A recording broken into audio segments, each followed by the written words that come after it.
తాకట్టులో ఉన్న మీ బంగారాన్ని విడిపించి అదే రోజు ఉన్న ఆన్లైన్ రేటుకే మేము కొంటాము. Ganesh gold buyers. మా నంబర్ 9160556916. అంటే ఖచ్చితంగా అంతర్గత కుమ్ములాటలు స్టార్ట్ అవుతా ఉన్న కాంగ్రెస్ పార్టీలని అనిపిస్తూ ఉంది నాకు ఇవన్నీ చూస్తూ ఉంటే. మళ్ళీ వీళ్ళందరూ మళ్ళీ జంప్ అయ్యే ఛాన్స్ కూడా ఉంది. ఎందుకంటే ఇప్పుడున్న పరిస్థితుల్లో కాంగ్రెస్ పార్టీని సపోర్ట్ చేసే కంటే ఇతర పార్టీలకు వెళ్తే బెటర్ ఏమో అనిపించే ఛాన్స్ కూడా ఉంది. మొన్న కొంతమంది మాట్లాడడం జరిగింది, ఆల్రెడీ బీఆర్ఎస్తో కొంతమంది మినిస్టర్లు ఎమ్మెల్యేలు టచ్లో ఉన్నారని. మరి వాళ్ళు వీళ్ళేనేమో అనేది ఒక డౌట్ కూడా వస్తుంది. మరి త్వరలో వీళ్ళందరూ జంప్ అయ్యే ఛాన్స్ ఉంటే ఇక కాంగ్రెస్ పార్టీ పరిస్థితి ఇంకంతే. కాకపోతే బీఆర్ఎస్ అయితే ఇప్పట్లో పరుగులెత్తే పరిస్థితి అయితే ఉండదు.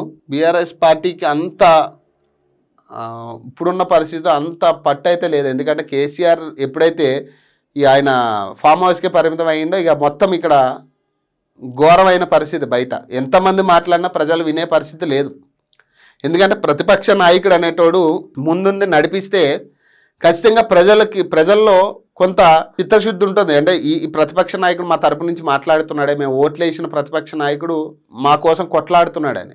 సో ప్రతిపక్ష నాయకుడు ఎప్పుడైతే ఫామ్ హౌస్కి పరిమితం అయ్యిండో ఇంకెవరు మాట్లాడినా వినే పరిస్థితి ఉండదు ప్రజలు. మళ్ళీ కేసీఆర్ బయటకు వచ్చి ఆయన ఫైట్ చేయగలిగితేనే, ఇప్పుడు ఆయన ఫైట్ చేసినా కూడా ప్రజలు పట్టించుకునే పరిస్థితి లేదు. ఇక మళ్ళీ జై తెలంగాణ అన్నా లేదు, ఇంకొకటైనా లేదు. ఎందుకంటే ప్రజల్లో ఒక క్లారిటీ వచ్చింది. వీళ్ళు 10 సంవత్సరాలు వాళ్ళు వాడుకున్నారు, ఈ 5 సంవత్సరాలు వీళ్ళు వాడుకుంటారు మనల్ని, వీళ్ళు బయటపడేదాకా ఏదైనా అనే క్లారిటీకి ప్రజలు వచ్చేసారు. కాబట్టి కేసీఆర్ ఫామ్ హౌస్కి పరిమితం అయిన తర్వాత కేటీఆర్తో ఏది సాధ్యం కాదు. ఓపెన్ అది ఏది సాధ్యం కాదు. అవసరం బీఆర్ఎస్ ఎమ్మెల్యేలు కూడా జంప్ అవడానికి సిద్ధంగా ఉన్నారు. నిజంగా హరీష్ రావు అనేటోడు అంతా ఓకే అని నిజంగా ఆయన బీజేపీలో టచ్లో ఉన్నాడు అంటే, నిజంగా ఆయన కనుక బీజేపీలోకి జంప్ అయితే దాదాపు సగం పైన క్యాడర్ జంప్ అయ్యే ఛాన్స్ ఉంటుంది బీఆర్ఎస్లోంచి. మరి ఇటు కాంగ్రెస్ పరిస్థితి అట్లానే ఉంది, బీఆర్ఎస్ పరిస్థితి అట్లా ఉంది. బీజేపీ ఇంకా అది ఇక పట్టించుకునే పరిస్థితి కూడా లేదు రాష్ట్రాన్ని. అసలు రాష్ట్రంలో వాళ్ళు ఉందాము, అసలు వాళ్ళ ఉనికి చాటుకోవాలన్న ఆలోచన కనీసం బీజేపీకి లేదు. ఏ అంశం మీదైనా కానీ ప్రజలు ఏ ఇబ్బందులు పడినా మాకు సంబంధం లేదు, ఏదో మాకు కేంద్రం నుంచి ఏదన్నా మాకు మాట్లాడమని ఏమన్నా మెసేజ్ వస్తే దాని మీద మాట్లాడతాం అంతే. అంతవరకే, ఒక ప్రెస్ మీట్ వరకే మాది. ఇక వేరే విషయాల్లో మనకు సంబంధం లేదు. ఈ 42% మీద కూడా అదే చెప్పారు కదా.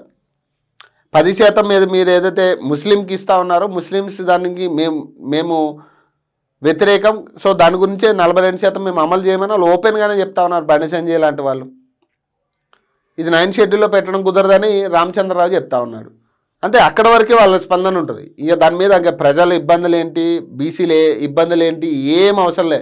యూరియా కోసం రైతులు ఎట్లా కొట్లాడుకుంటున్నారు, నిజంగా యూరియా వచ్చిందా లేదా, అసలు రాష్ట్ర ప్రభుత్వం ఏం చేస్తూ ఉంది, మీరు చెప్పిన బ్లాక్ మార్కెట్ గురించి కూడా ఇప్పటివరకు కనీసం ఆధారాలు కూడా మీరు బయటపెట్టలేదు. నిజంగా బ్లాక్ మార్కెట్ జరుగుతుంది. మరి ఒక కేంద్ర ప్రభుత్వంగా మీరు ఇచ్చిన యూరియా సరఫరా సరిగ్గా జరగనప్పుడు ఖచ్చితంగా మీరు బాధ్యత తీసుకోవాలి. దాని మీద ఆ యూరియా ఎక్కడికి వెళ్తుంది, అడ్డదారులు దొక్కుతుందా, బ్లాక్ మార్కెట్కి వెళ్తుందంటే ఎలా వెళ్తుందో కూడా మీరు చెప్పగలగాలి. సో రానున్న రోజుల్లో అయితే ప్రజలకైతే క్లారిటీ ఉంది, చాలా క్లారిటీ ఉంది. గత 10 ఏళ్ళు ఏం జరిగింది, ఈ 5 ఏళ్ళు ఏం జరిగింది, మరి నెక్స్ట్ ఏం చేయాలనే క్లారిటీ చాలా ఉంది ప్రజలకి. ఇంక ఇప్పట్లో ఎవరు వచ్చి ఏం చెప్పినా కూడా నమ్మేటట్టు ప్రజలు లేరు. సో అందుకే లోకల్ బాడీ ఎన్నికలు ఏం జరగబోతుంది, ఏం జరుగుతుంది అనేది చాలా ఉత్కంఠ కనపడతా ఉంది అక్కడ. అలాగే జూబ్లీహిల్స్ ఉప ఎన్నికలు కావచ్చు, కొన్ని చోట్ల ఉప ఎన్నికలు రాబోతా ఉన్నాయి. మరి ఈ ఉప ఎన్నికలకు సంబంధించి కూడా చాలా మంది ప్రజలు వెయిట్ చేస్తూ ఉన్నారు. ఎటు వెళ్తారు ఈ ప్రజలందరూ కూడా, యావత్ తెలంగాణ చూస్తుంది ఇటు.